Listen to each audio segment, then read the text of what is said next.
fait d'avoir une vraie constitution va tout changer. Absolument tout changer. Pourquoi ? Parce que si on a une vraie constitution, on va enfin pouvoir prendre des décisions dans le bien commun et pas dans le bien, dans l'intérêt des privilégiés qui ont pris le contrôle du pouvoir. Et si on prend des décisions dans le bien commun, des décisions dans le sens du bien commun, des décisions dans l'intérêt général, mais c'est incalculable parce que ça change tout, ça change absolument tout au niveau local, départemental, régional, local, national, continental, mondial. Si nous avions des décisions vraiment prises dans l'intérêt général au lieu de le prendre dans l'intérêt des lobbies et des plus puissants, des plus riches, des multinationales, de Monsanto, des marchands de canons, ça changerait tout à tout point de vue. Ça changerait même évidemment la conjoncture générale, c'est-à-dire que la prospérité découlerait de ces décisions. La disparition du chômage complète découlerait de cela. Parce que le chômage, c'est une construction politique. Le chômage, c'est une arme des riches contre les pauvres. C'est un outil qui sert de tenaille pour faire peur. C'est un outil terroriste. C'est un outil mafieux. La mafia gouverne par la terreur, en terrorisant ses victimes, et ensuite en se présentant comme le protecteur. C'est la même personne qui terrorise et qui se prétend le protecteur. Ça, c'est la méthode de la mafia historique et c'est la méthode des gouvernements. Les gouvernements qui sont au service des riches depuis 200 ans, depuis la Révolution française, terrorisent la population en organisant la pénurie, en organisant, alors c'est relatif, il pourrait y avoir pire bien sûr, mais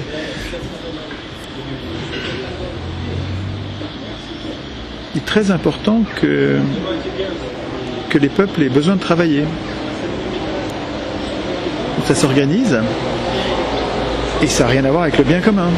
Ça a à voir avec l'intérêt des négriers qui ont pris le contrôle du gouvernement. Donc si on avait une vraie constitution, on mettrait fin ipso facto de ce simple fait-là, parce que nous avons une constitution, donc parce que les riches ne peuvent plus prendre le pouvoir politique, ça mettrait fin au capitalisme et ça rendrait impossible toutes les formes de fascisme. Avec un peuple constituant, il n'y a plus de place pour un tyran. Dès qu'un tyran manigance pour arriver au pouvoir, il a contre lui les citoyens qui ne sont plus seulement des électeurs, c'est-à-dire des gens éteints, paresseux, complexés, qui se croient incompétents, mais surtout paresseux, les électeurs. Les gens qui se contentent de n'être que des électeurs ne méritent pas le nom de citoyen. Un citoyen, c'est actif, un citoyen, c'est courageux, un citoyen, ça défend la démocratie. Un électeur, il défend rien du tout, il consent à tout abandonner, à démettre, qu'il joue la comédie d'avoir choisi, mais il sait bien qu'il a choisi personne. Quand on choisit entre crapule A, crapule B, crapule C, tout le monde sait que c'est un jeu de dupes. Tout le monde le sait. D'ailleurs, tout le monde se méfie des politiques. C'est plus de 80%, presque 90% des gens n'ont pas confiance dans les acteurs politiques. Tout le monde sait que c'est un jeu de dupes. Pourtant, on y va, on va voter.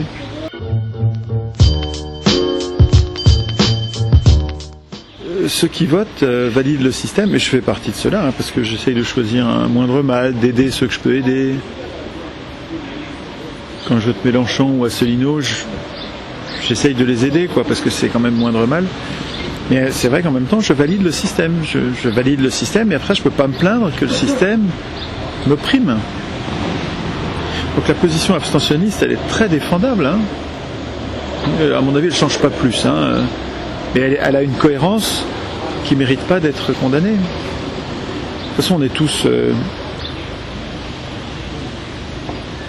opprimés par les acteurs politiques professionnels qui nous volent littéralement la réflexion et l'action politique. Donc que nous votions, que nous nous abstenions, de toute façon, il faut faire autre chose pour sortir du piège politicien. Je ne vois pas d'autre issue que de devenir constituant. C'est-à-dire nous hisser au-dessus des pouvoirs actuels intellectuellement. Avant de pouvoir le faire pratiquement, il faut d'abord être capable de concevoir que nous sommes les employeurs politiques, que nous sommes le souverain. Il ne suffit pas de taper sur la table, il faut y réfléchir. Et les ateliers constituants, ça sert à ça. Les ateliers constituants, il faut que ce soit tous les jours, quoi. Il faut que les gens s'entraînent. Il ne faut pas être paresseux, là. Il faut tous les jours. Mais bon, on peut faire plein d'autres choses en plus, hein, mais tous les jours, il faudrait, une fois ou deux, avoir réfléchi à la Constitution en termes pratiques. Alors, c'est certain que ce serait très malin de notre part de nous préparer au chaos qui vient volontairement. Hein. Les gens qui sont en train de préparer le chaos le font volontairement, je suis certain de ça. J'ai plein de signes que c'est volontaire. De toute façon, les colons ont souvent fait ça. Hein. Les peuples qui voulaient coloniser un autre peuple, très souvent on semait le chaos dans la colonie pour pouvoir l'exploiter. Donc c'est diviser pour régner au dernier degré. C'est-à-dire que tu divises au dernier degré, tu sèmes le chaos. Donc là c'est divisé de façon très radicale et absolue. Les communautés, construire le monde qui nous manque, c'est une super idée. Mais ça ne suffit pas à faire un projet politique alternatif et de résistance au fascisme. Les citoyens constituants, c'est-à-dire qui se sont entraînés à instituer eux-mêmes les contrôles des pouvoirs, ça c'est robuste. Ça c'est beaucoup plus robuste. Hein. Une société qui s'est... un corps social qui s'est, dans lequel cette idée s'est généralisée, il ne va pas laisser un tyran se mettre en place, il ne va pas le laisser, il va résister de partout. Ça va être plus puissant, je trouve, pour résister au fascisme et pour maintenir la prospérité. Enfin, l'activité économique normale. Ça ne suffit pas de faire tourner des éoliennes, de devenir frugal, autonome pendant que tout le reste de l'humanité crève. Ça ne suffit pas comme alternative. Ok, il y a quelques communautés qui vont arriver parce qu'ils sont malins, ils ont un puits, un potager, quelques animaux, des poules, ils ont des œufs, ils ont des armes. Mais il va falloir qu'ils en aient beaucoup parce que si autour d'eux il y a des hordes affamées et armées qui cherchent à manger, il ne faudra pas seulement qu'ils soient autonomes, il va falloir qu'ils soient barricadés. Ça me semble pas suffisant pour résister au chaos. Résister au chaos, il faut qu'on ait développé une aptitude constituante. Et je ne pense pas du tout à l'aspect juridique du terme. C'est pas du tout étroit ce que je dis. C'est très fondamental. Un citoyen constituant, c'est quelqu'un qui pense les pouvoirs dont une grande communauté a besoin, les pouvoirs dont nous avons besoin, et leurs limitations, mais pas leurs limitations théoriques, leurs limitations pratiques, par l'activité concrète des citoyens. Un citoyen, ça se sent responsable de la limite des pouvoirs. Il ne faut pas compter sur les autres, c'est nous qui allons limiter les pouvoirs.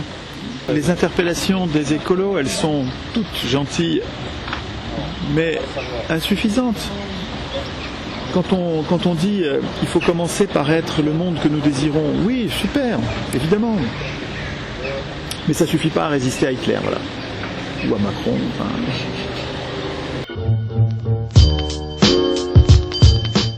Je ne dis pas que Macron est Hitler, mais je pense que Macron est le début d'une dévastation sociale historique, inédite. Un retour au 19e siècle. Ça me paraît incroyable. L'élection n'a pas encore eu lieu des législatives.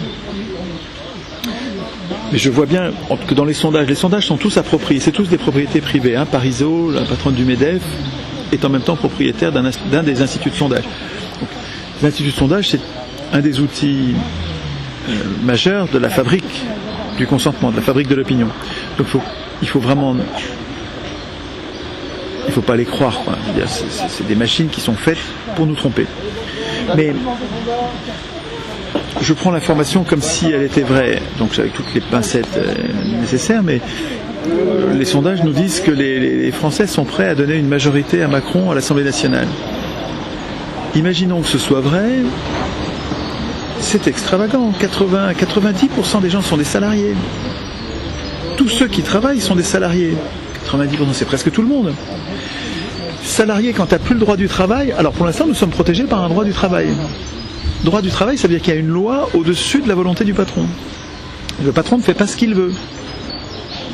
Parce qu'il y a un droit au-dessus de lui. La loi est supérieure. Il y a une hiérarchie des normes. Entre les normes produites entre le patron et moi et la loi est au-dessus. Ça s'appelle la hiérarchie des normes. La loi travail, dite El Khomri, mais c'est la loi Macron en fait, la première. Il va y en avoir une autre là maintenant. Mais la première a déjà inversé la hiérarchie des normes. Déjà, premiers articles, déjà, la loi passe en dessous. Mais ça veut dire qu'il n'y a plus de droit du travail. L'urgence, c'est de défaire cette loi travail. Et là, on va la renforcer. Macron dit qu'on va la renforcer. Et nous allons voter pour ça. On est complètement abrutis. On est abrutis par la télé. Le citoyen est constituant et les lecteurs regardent les écrans. C'est deux mondes différents. Donc l'urgence, elle n'est pas de créer des communautés. On peut créer des communautés si on veut, évidemment, mais c'est pas l'urgence. L'urgence, c'est de devenir constituant, c'est-à-dire citoyen, c'est-à-dire vigilant. On peut cumuler les deux. Oui, on peut cumuler les deux. On peut très bien faire des communautés et avoir une activité constituante. C'est vraiment pas compliqué, constituant. Je demande pas aux gens un effort considérable. Pourtant, ils ne le font pas. C'est pas grand-chose. Imposez-vous 1 minute par jour. 1 minute. Combien de temps vous passez devant la télé? Éteignez la télé et passez 1 minute par jour à réfléchir concrètement à la Constitution. Et puis si ça vous gonfle parce que c'est pas le moment, voilà, vous êtes pressé, vous avez autre chose à faire, vous êtes fatigué, ne le faites pas. Mais demain, de toute façon, il faut refaire 1 minute. Tous les jours, vous faites 1 minute. Comme on fait 1 minute de piano, et puis si c'est un jour où ça va bien, t'en fais 10 minutes, t'en fais une demi-heure, t'en fais 1 heure, si ça va bien, si c'est agréable, quoi. Parce qu'en fait, l'appétit vient en mangeant. Donc tu fais 1 minute, très souvent tu vas voir, c'est agréable. Et si en fait c'était juste de s'y mettre qui était compliqué. Mais quand tu y es, c'est sympa, ça vaut le coup de continuer. Et tu vas voir que tous les jours tu fais 1 minute, et en fait tu fais plus. Et puis c'est bien, puisque c'est 1 minute. C'est bien, mais ça te plaît. Et il faut faire 1 minute par jour pour être sûr d'en faire tous les jours. Tous les jours, tu prends n'importe quel article dans la Constitution française, tu prends n'importe lequel, tu y réfléchis, vous allez comprendre ce qui est dit dans cet article, puis comprendre, c'est jamais écrit comme ça, comprendre comment tu es exclu là, comment le peuple est tenu à l'écart dans cet article. Et dans tous les articles, nous sommes tenus à l'écart. Il n'y a pas un article dans lequel nous sommes. Nous sommes tenus à l'écart dans tous. Chaque jour, j'essaye de comprendre où est-ce que je suis floué, blousé par mes représentants dans l'article, et puis j'essaye de le reformuler pour que je ne sois plus mis à l'écart. Et puis tu réfléchis à d'autres. Il y a d'autres façons de faire dans les ateliers constituants. Il y a plein d'activités qui peuvent être marrantes d'ailleurs.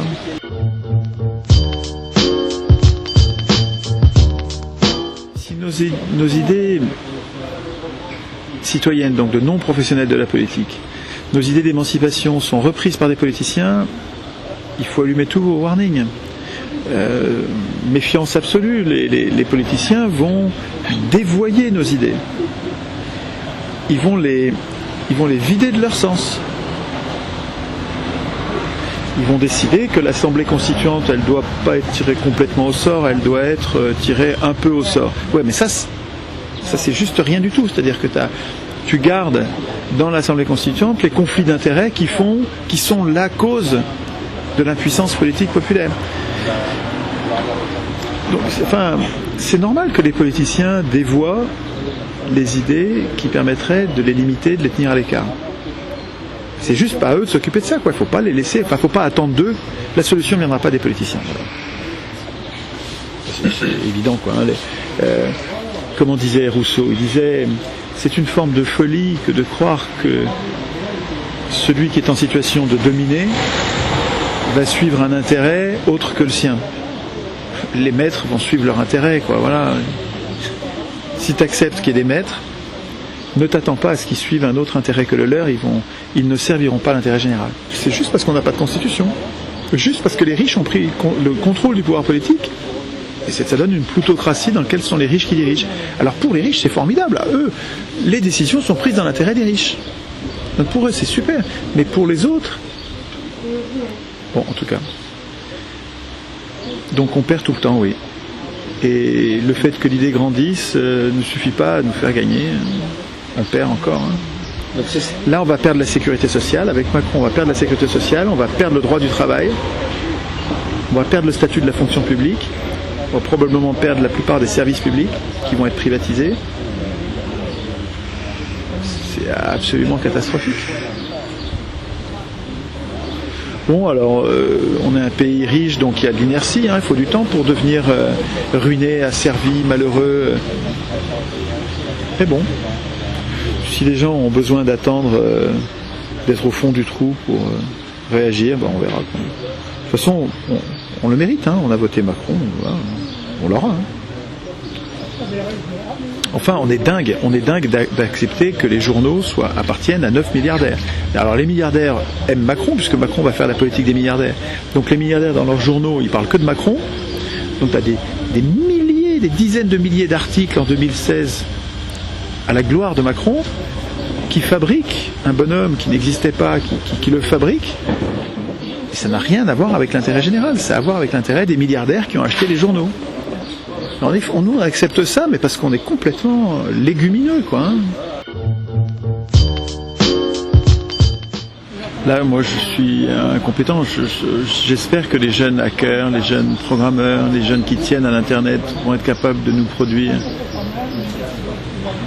un substitut à YouTube, un substitut libre.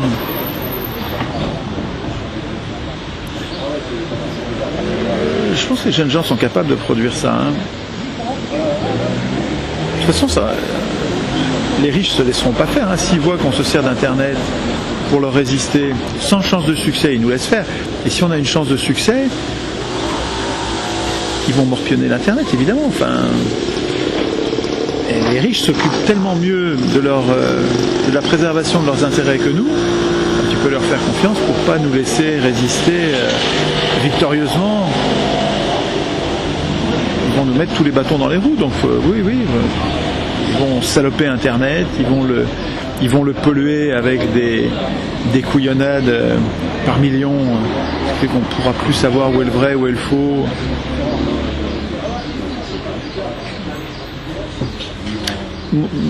Là, moi je compte sur la robustesse d'une idée simple qui devrait pouvoir se répandre sans l'Internet. Mais à condition qu'on se donne du mal, quoi. Si on se contente de rester dans son trou, sans être militant, essayer de convaincre, de répandre l'idée, ben ouais, il se passera rien, mais bon, c'est bien fait pour nous, quoi. Hein. Moi, je fais des conférences, je fais plein de trucs, et il faudrait que tout le monde se donne du mal, comme ça, quoi. Ouais, c'est vrai, et pendant ce temps, je m'amuse pas, je m'occupe du bien commun. Ben, il faudrait qu'on soit plus nombreux à faire ça, quoi. Et si on était nombreux à faire ça, on n'aurait pas besoin d'Internet.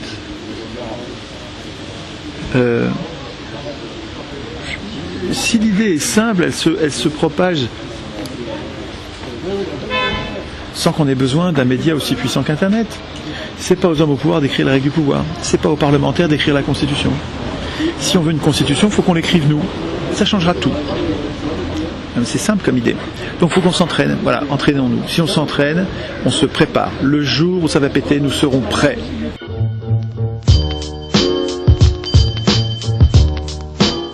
Et là, j'ai presque l'impression que Mélenchon et Le Pen servent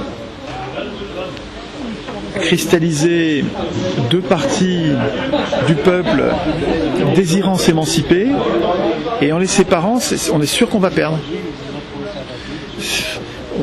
Tout se passe comme si le système avait, comme dans ce que décrivait Orwell dans 1984, de Big Brother, pour garder le pouvoir, organise lui-même son opposition.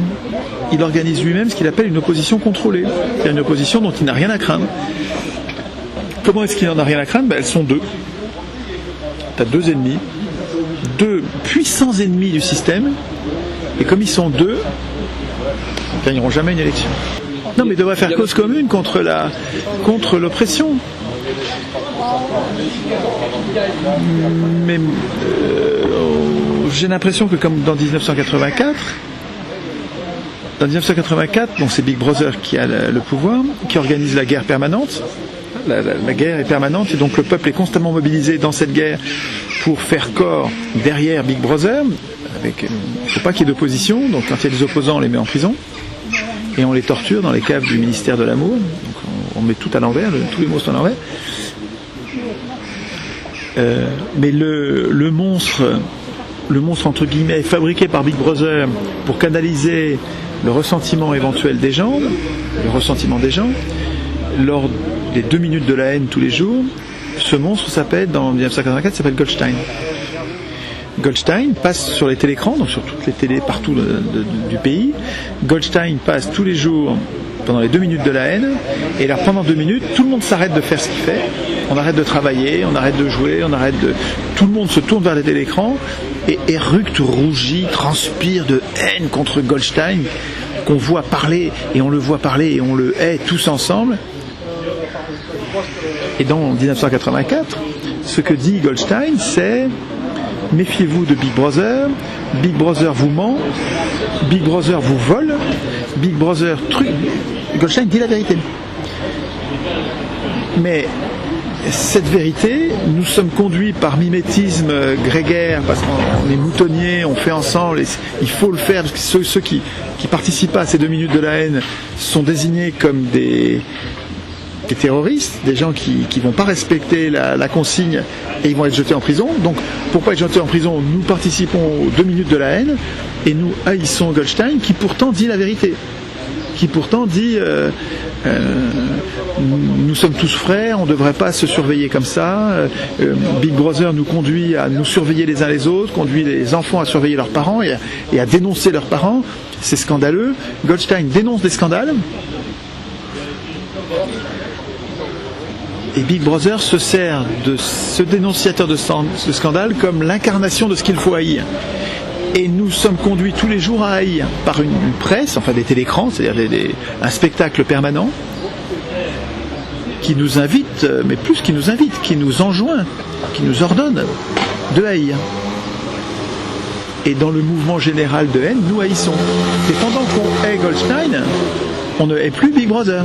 Donc Big Brother détourne notre besoin de tempêter contre une opposition qu'il a fabriquée pour ça. Et à la fin du roman, Winston, le personnage principal, qui s'est fait arrêter par la police de Big Brother, qui s'est fait torturer, qui va mourir, et à la fin, Big Brother, ou son bras droit, le bras droit de Big Brother, lui avoue que Goldstein, c'est son invention, c'est sa marionnette. Et pourtant, il y croyait. Winston, il se disait, il s'était mis à devenir un résistant, un dissident, il se mettait à croire à Goldstein, quoi, en disant, voilà, c'est vrai ce que dit Goldstein, il faut que je suive lui et que je résiste contre Big Brother. Mais même ça, c'était faux. Alors, je dis pas que Le Pen et Mélenchon sont ça. Je dis que ça pourrait l'être. J'en sais rien, moi. Je vois Mélenchon, je lui fais confiance. Enfin, il inspire la confiance. C'est un tribun. Mais en même temps, quand il diabolise Le Pen comme si c'était le fascisme, ça, je trouve pas ça crédible. Je trouve que c'est trop marqué, c'est trop fort, c'est trop. On impute au Front National une espèce de caricature de toutes les horreurs passées. Et il y a sûrement des horreurs dans le passé, évidemment, du Front National, et il y a sûrement des affreux, vraiment des abominables dans les coulisses du Front National, ok. Mais assimiler le Front National et tous les électeurs du Front National à toutes ces horreurs concentrées, ça ressemble à une mise en scène comme comme dans 1984, avec Goldstein, qui est l'incarnation de ce qu'il faut haïr. Et ça nous divise. Parce que les millions de gens qui défendent Le Pen, ou qui choisissent Le Pen, dans mon esprit, ils devraient fraterniser avec les millions de gens qui défendent Mélenchon. On a tous le même putain de problème avec cette oligarchie plutocratique. Et c'est pas bien de se diviser sur le traitement des étrangers. C'est pas raisonnable de nous condamner au capitalisme ad vitam aeternam sur ce sujet-là. Faisons un référendum et puis on verra ce qu'on fait, mais c'est absurde de se diviser là-dessus. Alors, cette position que je défends me fait traiter de philo-fasciste parce que je dédiabolise Goldstein. Je dis arrêtez de ne regarder que Goldstein, regardez Big Brother, quoi. Ceux qui sont au pouvoir sont les oppresseurs.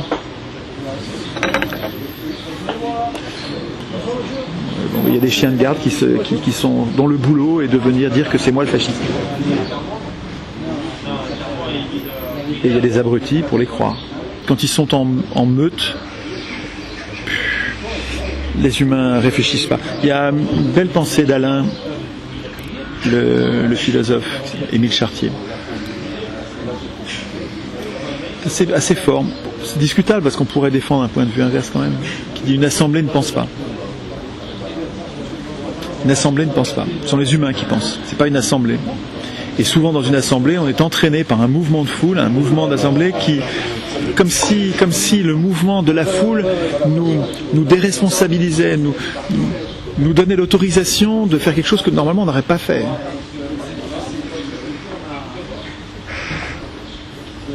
Donc, dans les institutions, il faudrait sûrement prévoir des mécanismes qui nous protègent de ces mouvements de foule pour garder la possibilité de résister à l'Assemblée. Peut-être par le vote secret. Quand j'étudie la fin du 19e, le début du 20e, avec une classe ouvrière incroyablement nombreuse et plus que motivée, déterminée à venir à bout du capitalisme avec une culture politique incroyablement supérieure à aujourd'hui. Ils étaient nombreux, formés, déterminés, courageux, endurcis à la douleur. Et ils se sont fait massacrer. La Première Guerre mondiale a envoyé tout ce monde-là à la boucherie. Et nous, aujourd'hui, qu'est-ce qu'on a comme troupe? Rien du tout, des gens qui regardent la télé. On n'est pas nombreux, on n'est pas motivés, on est dispersés, on se tire dans les pattes les uns des autres. Putain, c'est pas gai, hein, l'interview avec le père Chouard, hein. En plus, j'ai les antifas dans les pattes qui prétendent que je suis un fasciste, qui m'empêchent d'avoir des réunions avec les copains de gauche. C'est extravagant, hein. Et c'est pas tellement les antifas ils sont une poignée, je m'en fous, mais c'est les copains de gauche qui suivent en disant c'est vrai, il faut pas, c'est quand même scandaleux d'inviter Chouard dans une réunion. Les copains de gauche qui disent scandaleux d'inviter Chouard dans les réunions.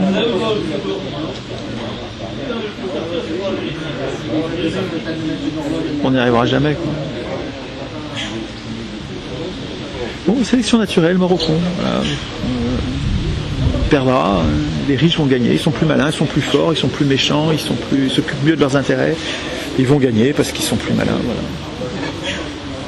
Il y a d'autres questions ?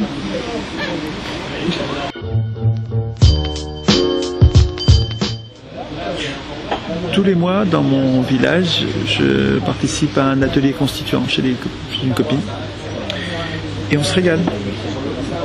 Donc ça marche bien, on se régale, c'est bien. On progresse. Et il y a plein de nouveaux, tout le temps.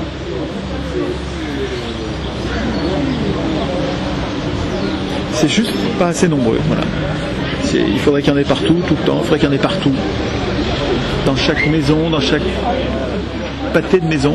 Et puis les gens qui participent aux ateliers une fois par mois, il faudrait que tous les jours, ils s'entraînent, comme ça ils ont des choses à dire la prochaine fois qu'il y a atelier collectif. Donc, une bonne nouvelle, c'est que on est de plus en plus nombreux sur Internet, et pas assez nombreux. Le problème, c'est que TF1, ils sont des millions à regarder TF1. Et nous, on est 100 000.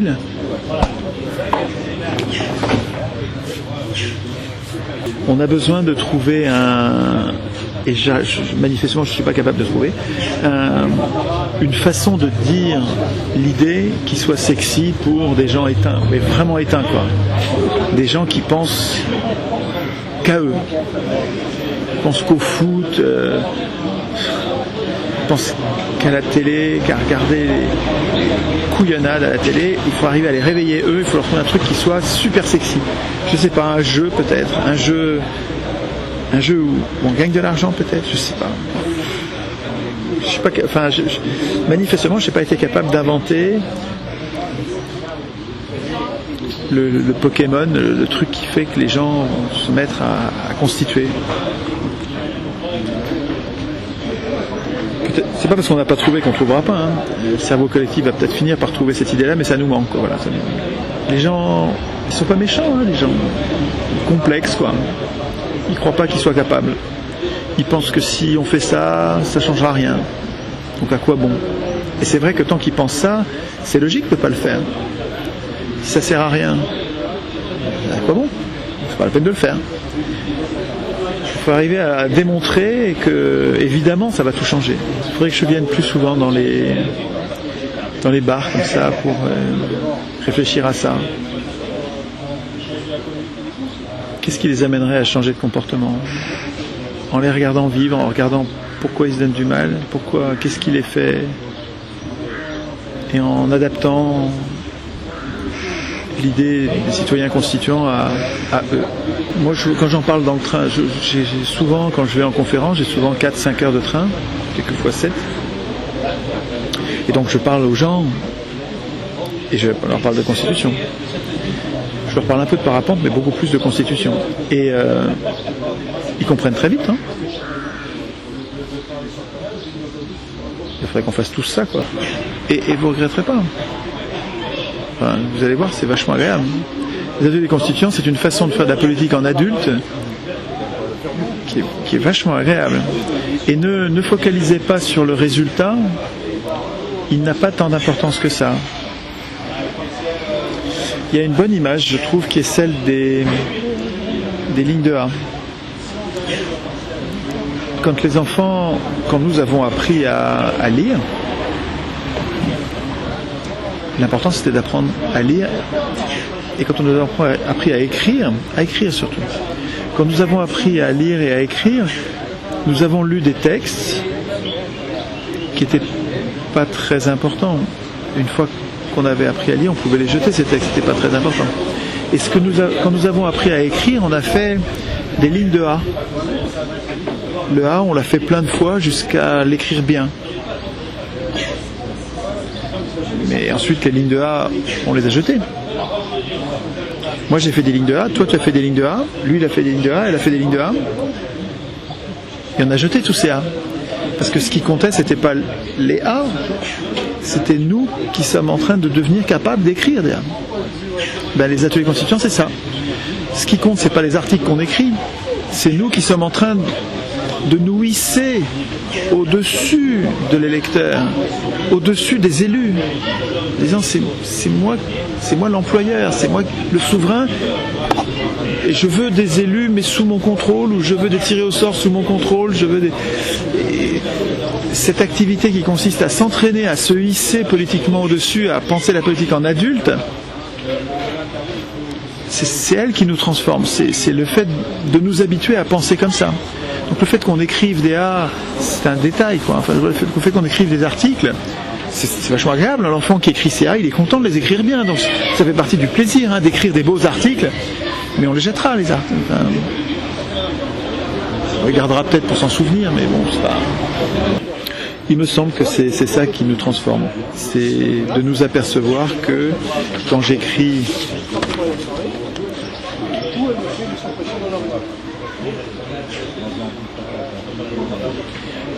chaque député rend des comptes à ses électeurs tous les 6 mois, T'as vu, j'ai réfléchi pour savoir si c'est tous 6 mois, tous les ans, tous les mois, toutes les semaines, tous les 6 mois. Quand j'écris ça, chaque député rendait compte à ses électeurs tous les 6 mois. Le fait d'écrire, ça matérialise ma transformation. Je me transforme comme une chenille se transforme en papillon. Je deviens de électeur, je deviens citoyen. C'est parce que j'écris que je deviens constituant. Je m'autorise un truc que les élus ne veulent pas que je fasse. Les élus me tiennent à l'écart, m'interdisent de faire ça. Ils m'infantilisent. C'est pas aux électeurs d'écrire la Constitution pour eux. Quand je me mets à écrire le matin, tout seul devant mon poste de radio, je tempête devant cet oligarque qui est en train de préparer mon asservissement, et je cherche des moyens de lui résister, j'éteins la radio et j'écris un article qui va l'empêcher de faire, je suis en train de me transformer. Je n'accepte plus d'être ravalé au rang dégradant des lecteurs. Et lecteur, ça ne me suffit plus, ça m'humilie d'être représenté. C'est Rousseau qui disait ça. Vous m'humiliez en me représentant. La souveraineté ne se représente pas.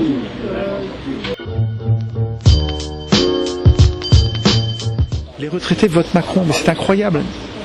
Ils vont en chier. Les retraités vont en chier. Mais c'est rien de le dire, quoi. Ils sont sans défense, les retraités.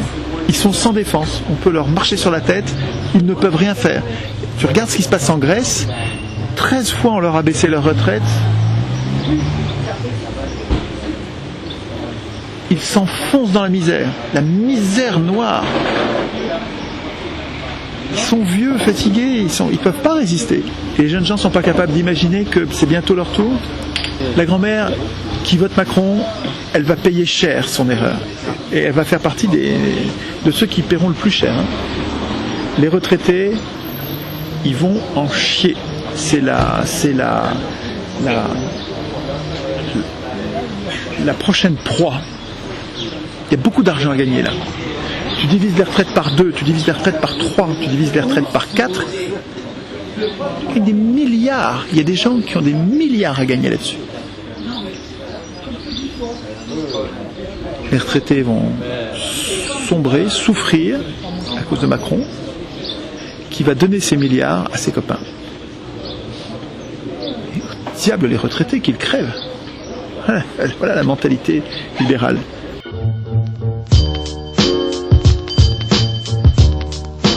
Il faut regarder la Grèce pour voir ce qui nous attend. La Grèce, le Portugal, Chypre. Chypre, c'est un petit pays désarmé. Les libéraux sont forts avec les faibles. Donc Chypre, ils piquent sur leurs comptes directement. Les comptes en banque, ils piquent dessus. Des milliards, qui perdent toutes leurs économies, c'est perdu. Voilà. C'est du vol, oui, c'est du vol.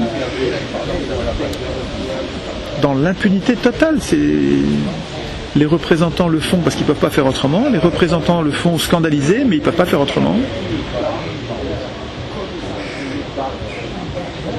L'Union européenne est un piège fasciste qui nous conduit à la généralisation du malheur grec portugais.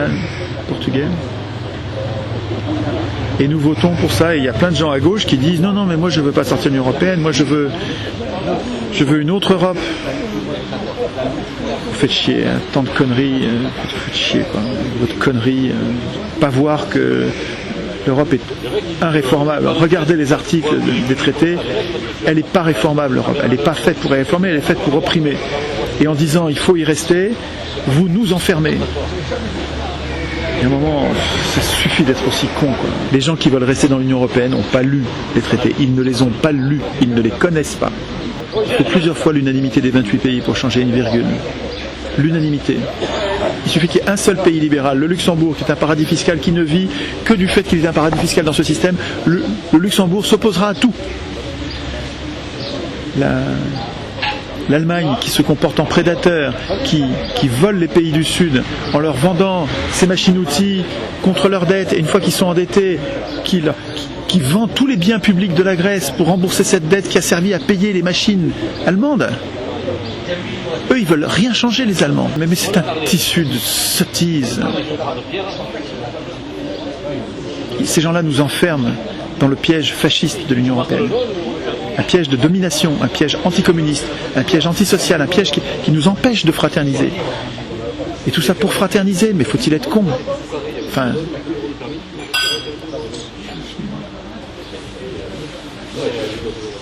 L'urgence absolue est de sortir de l'Union européenne. Et ce ne sera pas suffisant, hein, parce qu'il restera à régler le problème démocratique au niveau national. Mais au niveau européen, c'est cuit, c'est mort, c'est une prison.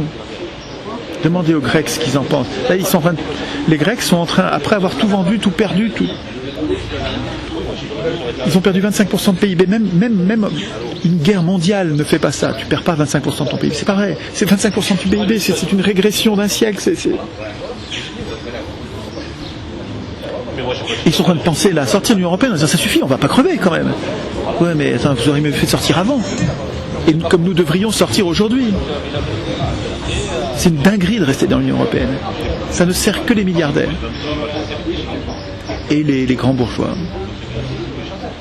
Et les prolos, là, on va tous en chier. L'Union européenne, elle nous désindustrialise. Nous sommes en train de nous tiers-mondiser. Par notre sottise, nous tenons à rester dans le piège qui va nous ruiner. Mais dire qu'on veut une autre Europe, dire qu'on est de gauche et qu'il faut rester dans l'Union européenne,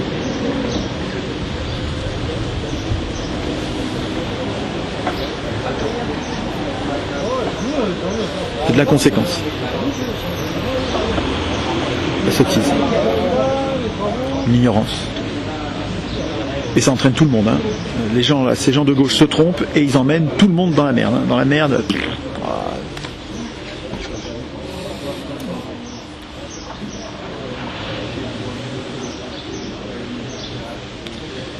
Non, pas le moral. Les gens qui devraient résister, au lieu de s'unir, se déchirent entre eux, en criant au fascisme alors que le fascisme est là et domine. Toutes les grandes structures qui ont soutenu Hitler et Mussolini, toutes les grandes structures, elles sont au pouvoir là aujourd'hui. Le fascisme, les supporters du fascisme historique, Mussolini, Hitler, Franco, Pinochet, étaient soutenus par le grand capital qui triomphe aujourd'hui avec l'Union européenne. On y est dans le fascisme.